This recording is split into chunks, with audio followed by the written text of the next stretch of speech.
Lur, di Lombok lagi musim buah renung nih. Wah, buahnya lebat banget. Aku mau panen yang muda-muda nih. Kayaknya enak kalau dibuat rujak buah renung. Oh iya, renung adalah sebutan masyarakat Lombok untuk buah randu atau kapuk. Pohon ini banyak tumbuh di daerah tropis, termasuk di Indonesia, Lur. Meskipun buahnya mungkin tidak sepopuler buah-buah tropis lainnya seperti mangga atau durian, renung memiliki peran penting dalam kehidupan sehari-hari, terutama karena serat kapuk yang dihasilkan dari biji buahnya. Buah renung inilah yang buat kasur kalian di rumah empuk, Lur.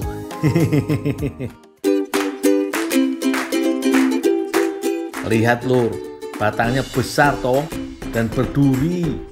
Kelihatannya kokoh banget ya. Hebatnya lagi, pohon ini juga tahan dengan berbagai kondisi cuaca loh. Pohon ini bisa tumbuh sangat tinggi loh, Lur. Rata-rata pohon renung dapat mencapai sekitar 30 meter. Jadi aku kudu hati-hati, Lur. Aduh.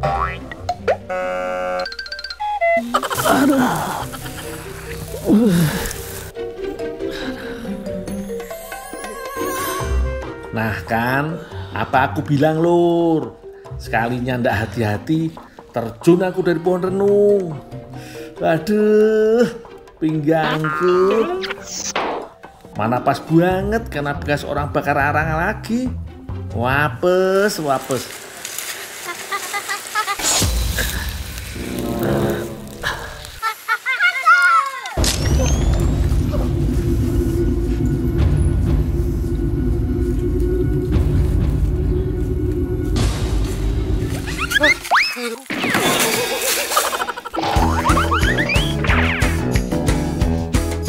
Astaga Dragon, kok yo malah dilempar sih bang, bukannya nolongin. Ini mah judulnya sudah jatuh tertimpa jerigen. Apes, apes.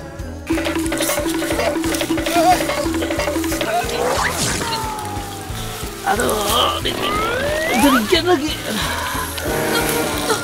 Tuyul! Gundul! Tuyul! Gundul! Ih, bukan gundul. Gundul? Tuyul, salah ya? Gundul aku, Kak. Ini beneran gundul. Wah, Lur, untung Kak Wulan gak kabur juga. Tolong yo Kak, aku mau mengolah renungnya. Jangan sampai udah jatuh, aku masih kelaparan juga. Gagal makan renung muda. Kebetulan aku mau bikin cara bikang. Gimana kalau kita bikin cara bikang buah renung aja? Boleh Kak, tapi nanti kayak bantu aku berdiri dulu Kak. Sakit nih.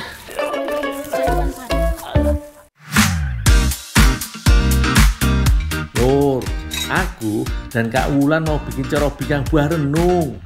Sementara aku mempersiapkan buahnya, Kak Wulan mempersiapkan adonan cara bikangnya. Pertama, kocok gula dengan kuning telur hingga mengembang. Setelah mengembang, tambahkan susu bubuk, vanili, dan baking powder. Kocok kembali hingga tercampur rata. Setelah itu, tambahkan tepung terigu dan aduk hingga tepung tidak lagi menggumpal.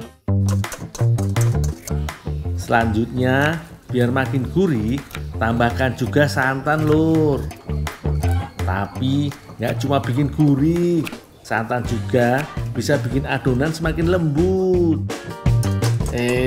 Jangan lupa margarinnya, Lur. Wah, iki sih pasti lembut banget, dijamin. Oh iya, Lur, buah renung memiliki bentuk lonjong dengan panjang sekitar 10 hingga 30 cm, tergantung varietas pohonnya. Kalau masih muda, buahnya yo kayak gini, Lur, berwarna hijau dan memiliki kulit yang agak keras. Nah, seiring waktu, buah ini akan mengering dan berubah warna menjadi coklat keabu-abuan. Bagian dalam buahnya terdiri dari banyak biji yang terbungkus oleh serat kapuk. Makanya disebut dengan pohon kapuk. Nih Kak, buah kapuk randunya udah tak kupas, udah tak potong-potong. Nanti minta tolong sebagian dicampur ke adonan. Nah, sebagian lagi nanti diwarnain buat topping ya Kak ya. Iya deh. Aku tinggal dulu ya Kak ya. Oke.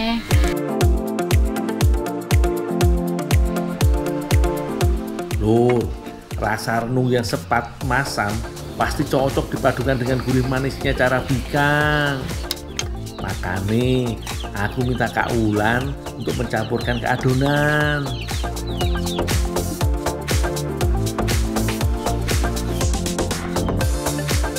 Biar tampilannya makin jreng gonjreng, harus dikasih warna dong. Kuliner ala si Gundosi harus full color.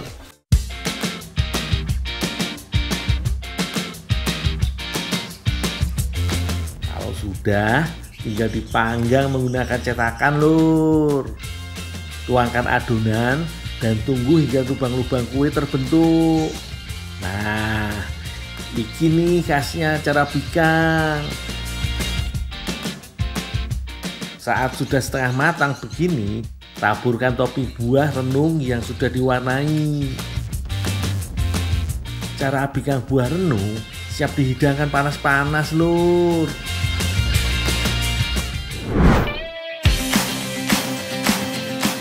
Inilah hasil karyaku dan Kak Wulan hari ini lur. Aduh, warna dan bentuknya cantik ya lur. Bikin semangat untuk menikmati kudapan yang satu ini. Yuk deh lur, kita cobain. Ini Dul, udah jadi carabikang buah renung, coba dicobain dulu. Ayo. Lur, bener kan apa kata aku? Rasanya ciamik banget. Manis, gurih, masam, tapi bukan asam yang bikin meremelek loh, melainkan asam segar yang punya cita rasa unik tersendiri. Teksturnya pun beragam. Lembutnya adonan jadi nggak ngebosenin. Soalnya ada sensasi kriuk garing dari buah renungnya. Kalau rasanya kayak gini, nggak sia-sia deh aku jatuh dari pohon renung. Terbayar segala rasa sakit dan nyeriku.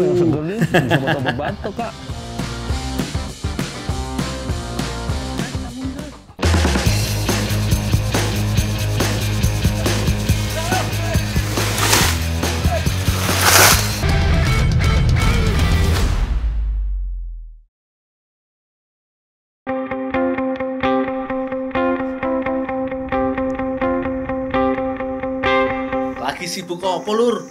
Kalau aku seperti biasa selalu sibuk. Sekarang iki lagi main ke kebun warga di Desa Rempek, Kecamatan Gangga, Lombok Utara. Mana bang pohonnya bang? Depan bang. Jauh? Ya. Besar namanya? Lumayan besar. Rencananya mau cari pohon pepaya besar. Aku mau bantuin bikin olahan yang sehat dan enak. Mau tahu apa? Sabar sih, aku cari buah sih ya. Ikat aja. Oh ini? Ya ini bang. Yaudah langsung kita bongkar aja dah.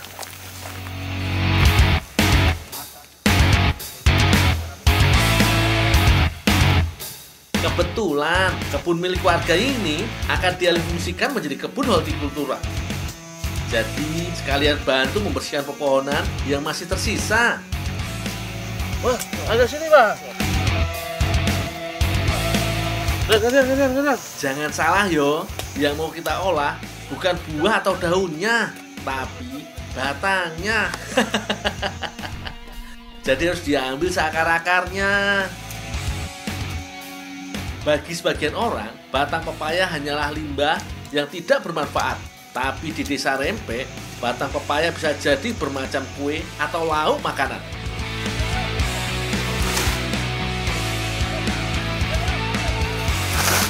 Yah, akhirnya roboh juga pohon pepayanya. Wis, langsung kita bawa ke rumah aja, supaya langsung dibersihkan dan diolah.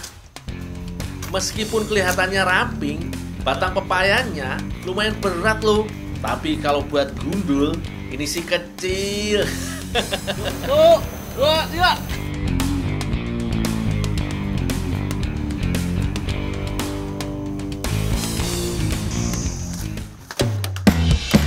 Ingat yo, bagian yang paling enak ada di pangkal batang. Makin ke atas, tekstur batang pepaya akan semakin alot alias keras.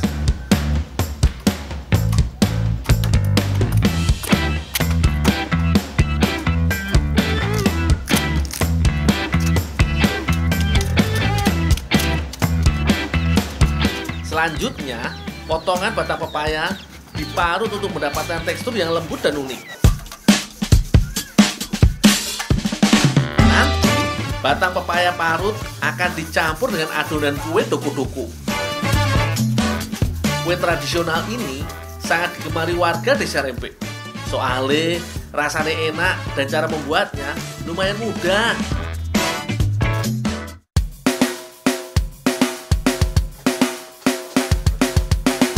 Nisa dan Kak Nur lagi menyiapkan adonan inti. Bahannya tepung ketan dan air santan.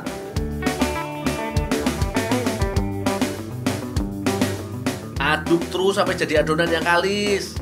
Ojo lali, ditambah gula dan garam secukupnya. Bener banget, gunanya untuk menyeimbangkan rasa kue.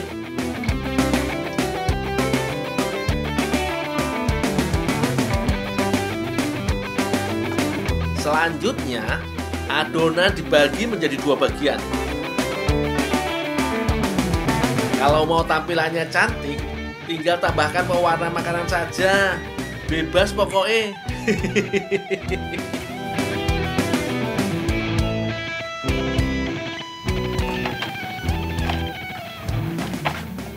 Kak Nur, Ya, ini batang pepayanya udah diparut, Kak? terima kasih ya. Dul, tolong bikin isiannya dong. Oh, ya Kak. Ya.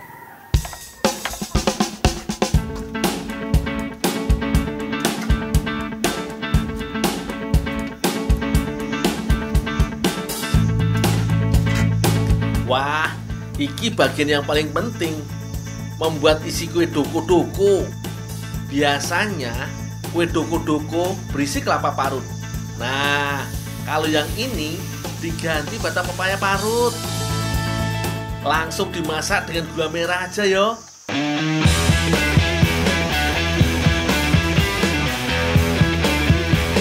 Tunggu sampai semuanya menyatu.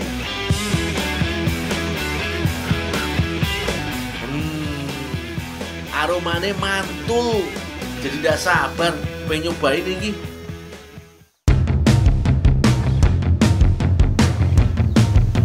Gizi buah pepaya pasti sudah pada tahu yo. Nah, kalau batang pepaya pasti banyak yang nggak tahu toh. Kandungan serat dalam batangnya lumayan tinggi. Bagus itu untuk pencernaan. Karbohidratnya juga banyak. Jadi nambah energi. Enak toh? Setelah warna dan kekentalannya pas, langsung dibentuk dan diisi wae yo.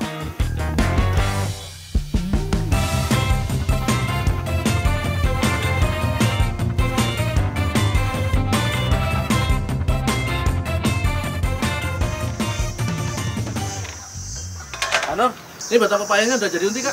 Iya, terima kasih dong. Oh ya, Kak. Kak Nisa dan Kak Nur menyiapkan daun pisang untuk alas kue. Jangan lupa oleskan minyak pada daun pisang. Jadi kue tidak lengket setelah dikukus. Sing penting lagi, pastikan semuanya bersih dan steril ya.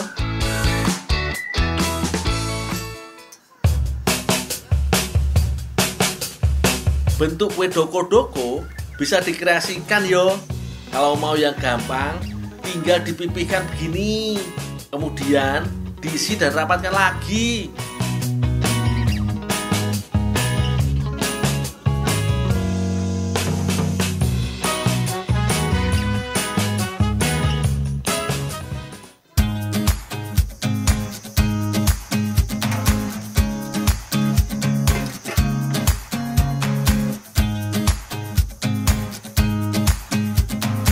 Setelah selesai membentuk dan mengisi, langsung dikukus saja. Gak perlu lama-lama kok, sekitar 20 menitan aja. Wih, aromanya menggiurkan iki. Jadi gak sabar pengen nyobain.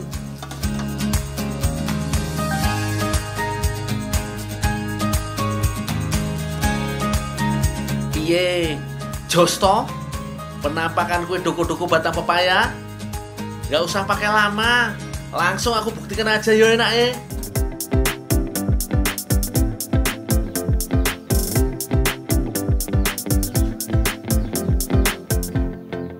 Lah bener toh, enak tenan, puas pokoknya.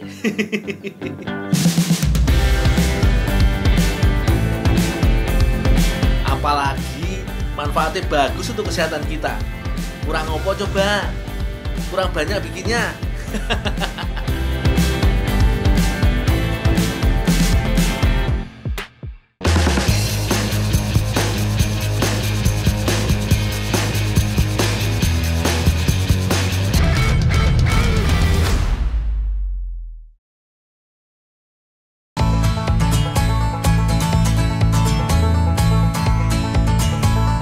Suwegere, jos tenan lur. Udaranya khas daerah pegunungan. Soale aku lagi berada di kaki Gunung Gede Pangrango lur. Tepatnya di Desa Sindang Jaya, Kecamatan Cipanas, Kabupaten Cianjur. Namanya juga dataran tinggi, ya paling cocok ditanami sayur mayur. Makanya sepanjang mata memandang tampak hamparan ladang sayur mayur lur. Tapi ada juga loh buah khas dataran tinggi. Salah satunya bit. Mana mang kebunnya mang? Ini dari bawah sampai sini. Ini bisa dipanen semua? Bisa, silakan cari yang gede-gede aja dulu. Yang kecil jangan dipanen. Oh ya. gitu, ya. Ya. Yaudah yuk.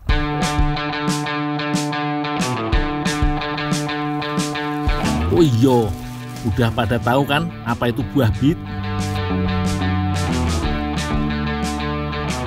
Bit tergolong umbi-umbian seperti singkong dan ubi. Makanya ada sebagian orang yang menyebutnya ubi bit merah. Buah bit bisa dipanen 60 hari setelah masa kecambah. Nah, karena umbinya sudah muncul ke permukaan tanah, jadi kita tinggal cabut aja lur. Lalu potong bagian daunnya, biar hanya menyisakan sedikit batang daunnya aja. Sebenarnya bukan cuma umbinya aja yang bisa dikonsumsi, daunnya juga bisa lur. Di sini tanaman bit ditanam tumpang sari dengan sawi lur. Sistem seperti ini biasanya dilakukan untuk memaksimalkan lahan yang ada lur. Banyak ya? Dul, ini anterin ke Arwa, mau diolah. Saya mau ke kebun dulunya. Oh yaudah, Tolong ya. tumpuk sini. Ya. Kasih ya. Ya, saya antar dulu ya mang ya. Ya. Lur, sebelum aku antar buah bitnya ke Teh Arwa, aku mau bantu kupas dan potong-potong dulu nih, supaya lebih mudah diolah nantinya. Wis, sekarang aku mau cuci dulu nih bit yang sudah dipanen. Pertama, bit direndam dengan air, lalu bersihkan kotorannya yang menempel pada umbi. Setelah itu, potong bagian batang daunnya. Kalau sudah semua, sekarang kita kupas ya buah bitnya. Setelah itu, buah bit bisa langsung dipotong-potong. Ukurannya persis jadu kecil yo. Selama ini, bit juga dikenal sebagai obat penurun tekanan darah yang sangat ampuh lur. Padahal tidak hanya itu aja, bit juga bagus dikonsumsi anak-anak karena bisa melancarkan pencernaan. Cuma memang rasa buah ini terasa langu di lidah. Wis, paling bener ya diolah masakan biar sedep lur.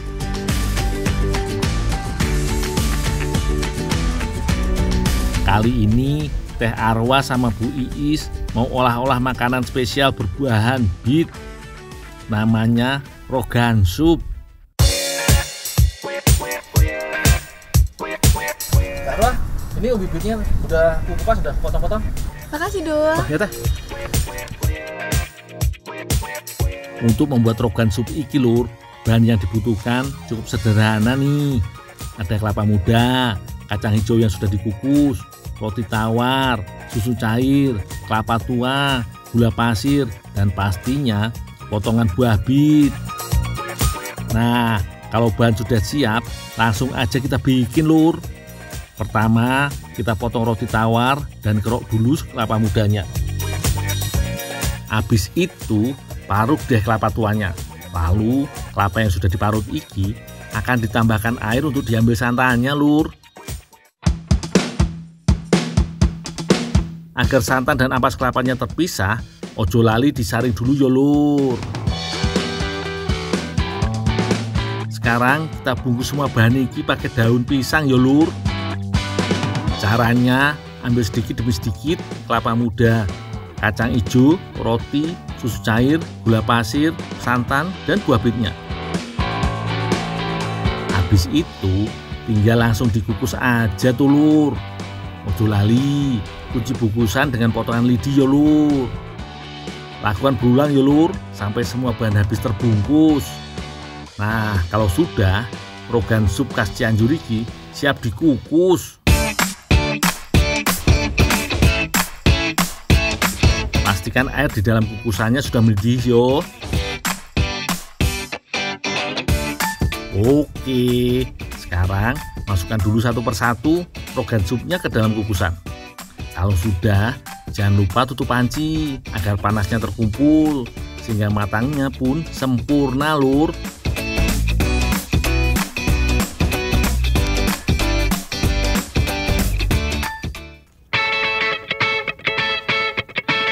Nah, aroma harum sudah tercipta nih. Daun pisang pembungkusnya pun sudah layu. Tandanya rogan sup sudah matang dan siap dihidangkan lur.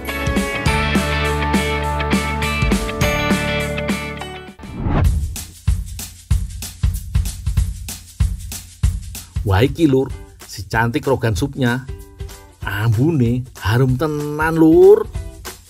Membuat aku semakin gak sabar pengen cicipi.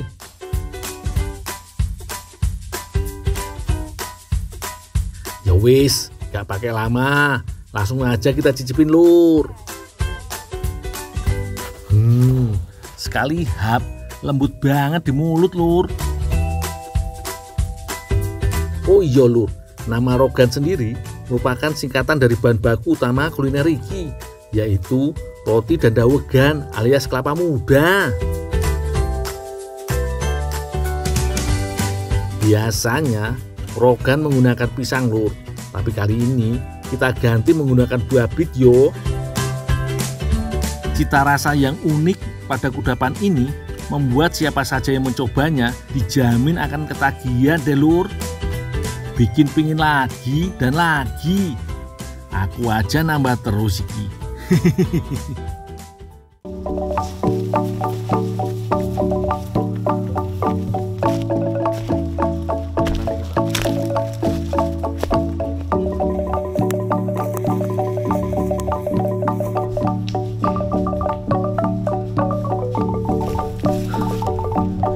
Ini banyak. Ya banyak ini.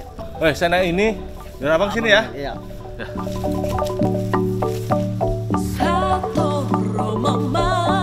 Kondisi geografis Pulau Siau yang terdiri dari dua buah gunung berapi yang salah satunya masih aktif hingga kini seolah menjadi anugerah Tuhan karena memberikan kesuburan akan tanahnya. Salah satu hasil bumi dari pulau yang termasuk dalam bagian gugusan Kepulauan Nusantara ini adalah pala. Pohon pala mulai berbuah pada umur 7 tahun dan akan meningkat hingga berumur 25 tahun. Tumbuhan yang memiliki nama latin Myristica fragrans ini tumbuh subur dan liar di hampir seluruh wilayah daratan Pulau Siau hingga ketinggian 700 meter di atas permukaan laut. Lekatnya tumbuhan pala dalam pola perilaku keseharian masyarakat Siau menimbulkan sebuah kearifan lokal pada masyarakatnya yang biasa dikenal dalam istilah lokal mangowe atau memungut buah pala yang tua dari pohon. Luasnya kebun-kebun pala yang dimiliki oleh masyarakat menjadikan proses pemanenan pala pun dilakukan secara bertahap. Tanaman pala biasa dipanen oleh petani ketika buah pala sudah terbelah menjadi 2 bagian atau ketika biji sudah matang. Buah pala yang matang di pohon akan menampakkan bagian fuli atau bijinya. Biji dan fuli buah pala inilah yang memiliki nilai ekonomis tinggi. Biji dan fuli atau sebutan bagi kulit ari buah pala biasa diambil untuk dimanfaatkan sebagai bahan dasar obat maupun sebagian bahan pengawet makanan.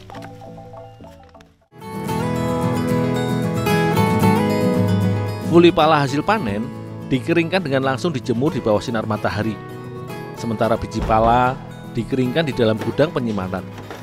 Selain sebagai tempat penyimpanan, ruangan ini juga berfungsi sebagai greenhouse dan juga tempat pengasapan biji pala, di mana teknik pengasapan dari suhu pembakaran yang panas akan mengurangi kadar air pada biji pala, sehingga pertumbuhan jamur dan mikroba yang dapat merusak kualitas biji akan terhambat. Secara umum, pemanfaatan pala sering dijadikan sebagai ramuan herbal, terutama biji dan fulinya dalam bentuk ekstrak, rebusan buah seperti sirup atau manisan. Namun bagi masyarakat Siau, senyawa kimia yang terkandung dalam fuli, mereka manfaatkan sebagai pengharum dan pengawet makanan. Salah satunya yaitu sebagai bahan dasar kue kolombeng khas Pulau Siau.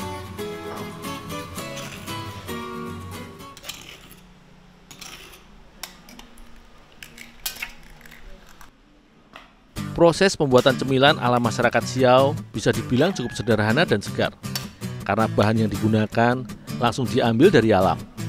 Kue kolombeng merupakan olahan makanan berjenis kue bolu atau cake. Seperti halnya proses pembuatan kue bolu, awalnya Ibu Polorida membuat adonan dasar yang menggunakan hasil pencampuran antara telur ayam, gula, serta susu yang diaduk hingga mengembang. Keunikan olahan kolombeng khas Siau yaitu menggunakan fuli pala sebagai salah satu komposisi bahan dasar adonannya.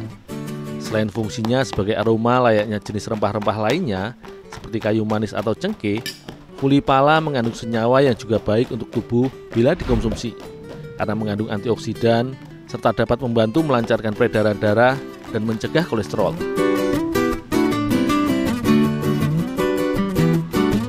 Olahan kue kolombeng sebenarnya memiliki warna dasar dari gula merah sebagai campuran serta pemanis adonannya. Namun kali ini, Ibu Polorida sedang mencoba variasi dengan menggunakan pandan sebagai pewarna alami adonan kue kolombeng buatannya agar lebih menarik. Tahap selanjutnya adalah mencampur adonan babon dengan tepung terigu agar teksturnya semakin padat.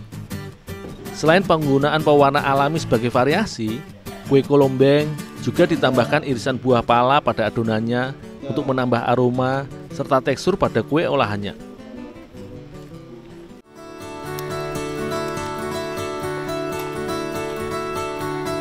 Kolombeng merupakan kue di mana kunci dari proses pembuatan kue bolu terletak pada adonan serta proses pemanggangannya. Adonan dicetak ke dalam loyang dan dipanggang dengan api atas dan api bawah hingga adonan benar-benar matang. Meski terlihat sederhana, namun proses pemanggangan ini menjadikan perpaduan adonan kue dengan harumnya fuli dan buah pala menghasilkan aroma tersendiri yang sangat khas pada olahan kue kolombeng khas Siau.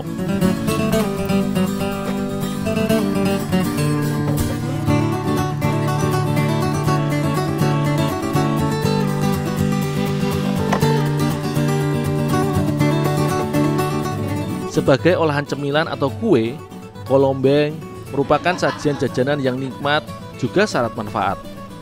Penggunaan fuli pala dan juga daging buah pala pada adonan selain berfungsi sebagai pengharum, sekaligus memberikan beberapa manfaat. Berdasarkan penelitian, ramuan berbahan baku pala bersifat menenangkan karena kandungan senyawa kimia di dalamnya. Pala dipercaya berkhasiat untuk mengobati gangguan tidur atau insomnia, melancarkan peredaran darah, meredakan gangguan lambung, dan nyeri tubuh. Tak heran bila kue dengan cita rasa manis yang seringkali dinikmati sebagai teman minum teh atau kopi ini masih cukup digemari.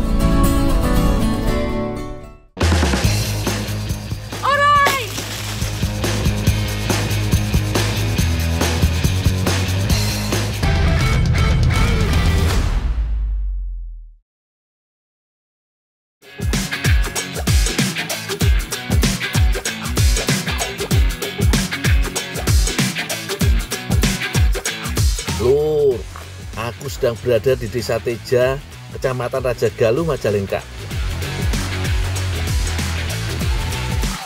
Lokasinya yang berada di dataran tinggi membuat tumbuhan bernama latin Salaka zalasa atau lebih dikenal dengan salak tumbuh subur di sini. Sebagai tanaman yang tumbuh di iklim tropis, salak mampu berbuah hampir sepanjang tahun. Tapi di musim penghujan, produksi salak di desa ini sangat melimpah, Lur. Kebetulan aku sedang melancong ke sini. Gak ada salahnya kan, Lur, kalau kita panen. Tapi sebelumnya, aku mau mengantarkan kayu bakar dulu nih, pesanan warga desa.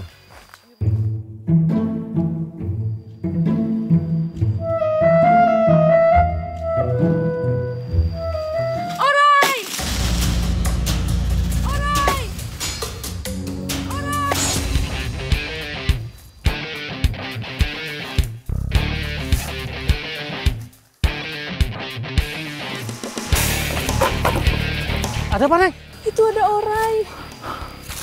Ah. Up.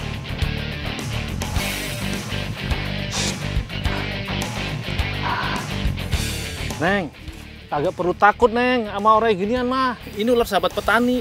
Saya kira ini ular berbisa, Dul. Nah, kalau ular hijau yang berbisa itu yang ekornya merah, itu hati-hati. Tapi kalau ular hijau ekor abu-abu ini nggak apa-apa. Ini namanya ular gonyosoma ossicipalum kalau bahasa latinnya. Kalau orang kampung ini mah bilang ore hijau. Orai hijau. Jadi ini makanannya tikus, tupai. Nah, jadi dia ngebantu petani untuk mengendalikan hama. Dari mana? Bawa salak. Ini saya ngambil metik salak di sana Mau buat apaan? buat bikin churros. Oh, yaudah dah, aku bantuin. Ntar, Boleh. ular biar sini aja.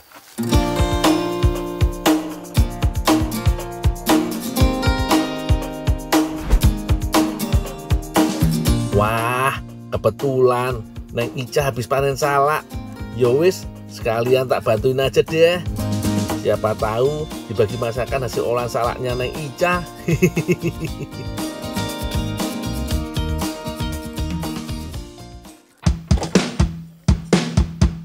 Salak ini adalah salak lokal Teja, Lur. Memiliki rasa asam manis hampir seperti salak pondok. Tapi salak yang satu ini berukuran lebih besar dan lebih berair. Stok salak yang melimpah jelas harus dimanfaatkan, nggak cuma untuk konsumsi buah segarnya. Kalau diolah begini, pasti punya nilai ekonomi lebih tinggi. Sebelum diolah, aku dan Neng Ica memisahkan kulit dan dagingnya dulu. Katanya kulitnya juga nggak boleh dibuang, Lur. Mau dijadikan campuran olahan churros kreasi Neng Ica. Sedangkan buahnya mau dijadikan selai untuk pendamping churrosnya. Neng, udah dikupas semua ini, Neng? Terus ada yang bisa saya bantu lagi? Aduh, boleh ini sekalian ditumbuk ya. Oh, yang udah dipotong-potong ini? Iya. Oh, ya. Tumbuk. Salak merupakan tanaman jenis palma. Setiap buahnya mengandung berbagai nutrisi yang baik untuk tubuh kita, seperti kalsium, beta karotin, energi, protein, dan masih banyak lagi. Banyak yang menyangka bahwa mengkonsumsi salak bisa menyebabkan sembelit. Padahal sebaliknya loh. Soalnya kulit ari yang menempel pada salak mengandung banyak serat yang bermanfaat untuk mengatasi sembelit. Beres nunggunya. Dikit lagi, Neng. Kalau udah beres nanti masukin ke tempatnya ya. Terus kulit salaknya disangrai, setelah disangrai ditumbuk. Oh, jadi tepung itu? Iya. Oh, ya, Neng, ya, Neng. Bentar lagi nih, kelar.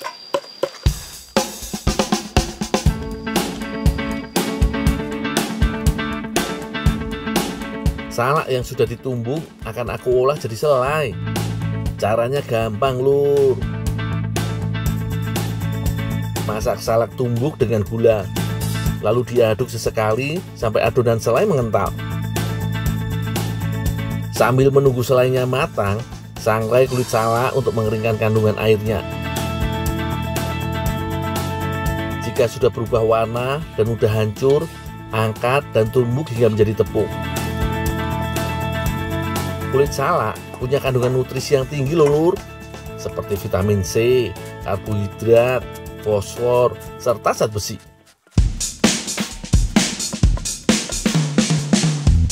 Kulit salak juga memiliki kandungan simplicia dan sinamid asid yang berperan dalam menurunkan kadar gula dalam tubuh, sehingga sangat baik untuk dikonsumsi oleh penderita diabetes. Sambil menunggu aku selesai membuat selai dan tepung kulit salaknya, Neng Ica menyiapkan adonan churrosnya. Ada tepung terigu, mentega cair, telur, garam, dan air. Neng, Ya? ini Neng, salaknya udah aku jadiin selai dan kulitnya udah jadi tepung nih Neng. Taruh di situ aja ya, Dul. Makasih ya. Ada yang bisa saya bantu lagi Neng? Enggak dulu, udah makasih ya. Udah? Ya, aku tinggalin Neng ya. Iya.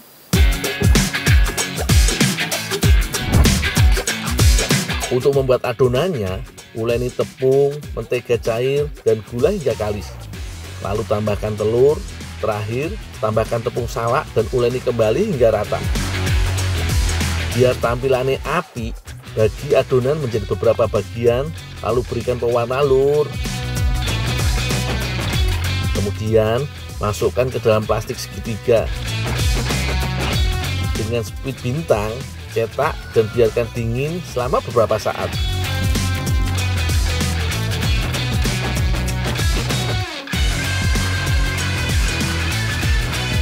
Goreng adonan dalam minyak panas hingga matang. Jangan lupa sambil dibolak-balik sesekali.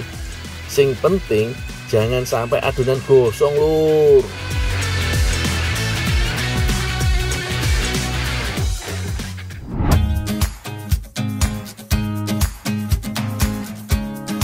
Ini dia churros kulit salaknya Lur. Ada tambahan gula bubuk sebagai pemanisnya. Wah, pas banget iki buat ngemil sore-sore gini. Apalagi dinikmati bareng jus mangga gedong gincu yang jadi khasnya Majalengka Lur. Aku jadi makin penasaran. Wis, gak usah lama-lama, langsung tak coba we yo. Enak banget. Lur, ternyata selain unik rasane juga jos gandos.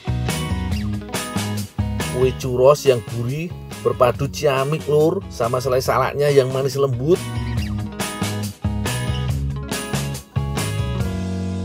Nah Lur, pokoknya selama kita mau berinovasi pasti banyak yang bisa kita kreasikan. Bahkan bisa mendatangkan keuntungan ekonomi yang bernilai tinggi Lur. Tetap sehat dan semangat yo.